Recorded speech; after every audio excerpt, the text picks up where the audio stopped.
Hi guys, so we've had quite a few different questions about how to change certain elements of text.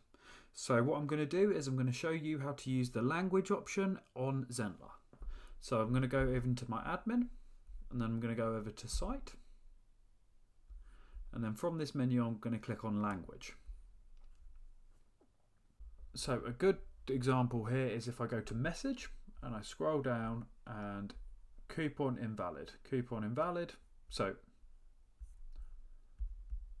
So a nice good example that I like to use is if I scroll down to message and then I find coupon invalid.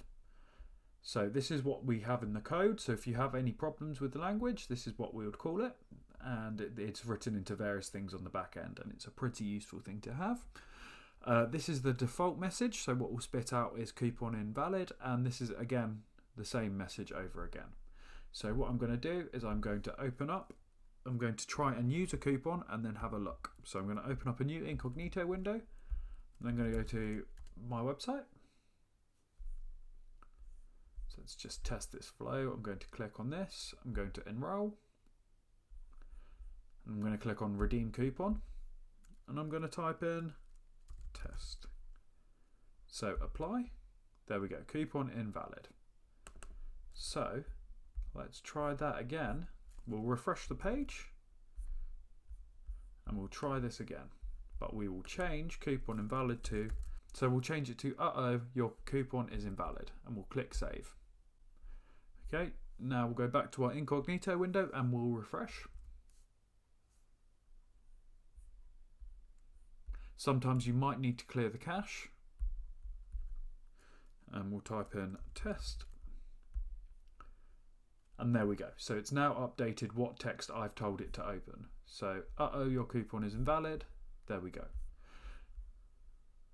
Now that was a fairly niche example, but you can really add, it's really quite powerful and you can add in loads of different features. So for example, if you're in the UK, we don't call zip codes, we call them postcodes.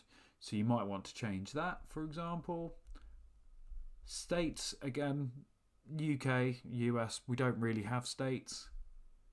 So there's quite a few different things you can change. You can change support to contact us and then it will just appear on your website.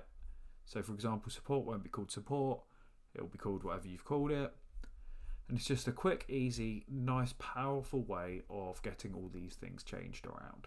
So you can also change your language entirely. So say if you're not teaching in English, let's say you're teaching in Chinese, we'll pick that. We'll click update.